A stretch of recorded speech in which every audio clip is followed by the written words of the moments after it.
میرے لیڈر میرے قائد جناب عمران خان صاحب اور ان کی اہلیہ بشرا بی بی کا، تو یہ تمام دنیا جانتی ہے کہ یہ جو ڈیو پروسیجر ہے انصاف کا، عدالتوں کا، وہ نہیں فالو کیا گیا، اور نہ ہی جو ہے ان کی موجودگی میں یہ فیصلہ کیا گیا ہے. تو اس وجہ سے ہم اس کی جتنی بھی مذمت کریں وہ کم ہے. یہ صرف پہلی بار نہیں ہوا. آپ تمام دوستوں نے دیکھا کہ ابھی یہاں پر میں باتیں سن رہا تھا کہ 26ویں اور 27ویں آئینی ترمیم 26ویں اور 27ویں آئینی ترمیم سے پہلے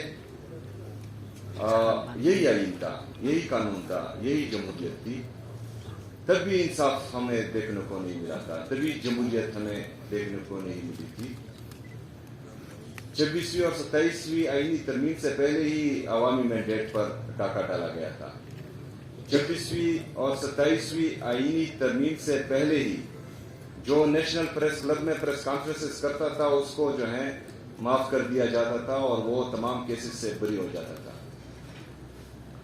اور جو عمران خان کے ساتھ کھڑا ہوتا تھا وہ آج تک جو ہے جیلوں میں بند ہیں اور ناحق قید ہیں.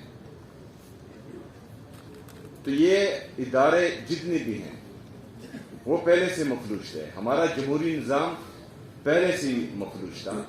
اسی لیے میرا لیڈر میرا قائد جناب عمران خان صاحب بایو میٹرک الیکشنز کروانا چاہ رہا تھا، جو بدقسمتی سے ٹائم پر اس کا پروسیس نہیں ہوا اور پھر رجیم چینج آپریشن ہوا. اس کے بعد جو ہے تمام جتنے بھی ہمارے پروسیسز تھے وہ سبوتاج کیے گئے جمہوریت کی بحالی کے لیے، جمہوریت کو مضبوط کرنے کے لیے.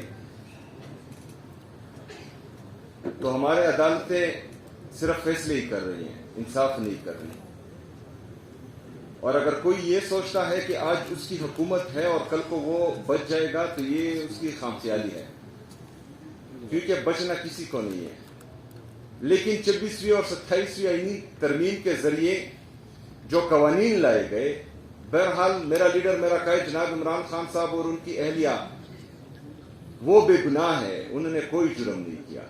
لیکن کچھ لوگ پھر سرٹیفائڈ چور ہیں، ان کے خلاف ثبوتیں بھی موجود ہیں، تو ان کا پھر برا حال ہوگا. کیونکہ عدالتیں تو ساری عمر مفلوج نہیں رہے گی، جمہوریت تو ساری عمر مفلوج نہیں رہے گی. تو یہ ایک دروازہ کھولا جا رہا ہے اور سیاسی جماعتوں کو جو ہے سیاسی جماعت ہی رہنا چاہیے. کسی کے علاقار بن کر کسی ایک پارٹی کو یا جمہوری طاقتوں کو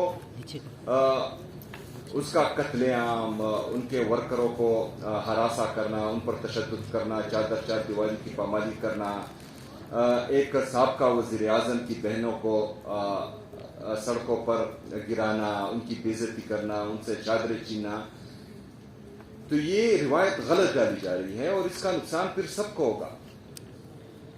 تو اس وجہ سے ہم چاہتے یہ ہیں کہ یہ جنگ صرف عمران خان صاحب کی نہیں ہے، یہ پاکستان تحریک انصاف کی نہیں ہے، یہ تمام جمہوری قوتوں کی جنگ ہے. یہ ان سب کی جنگ ہے جو چاہتے ہیں کہ پاکستان میں جمہوریت مضبوط ہو، پاکستان میں ادارے مضبوط ہو،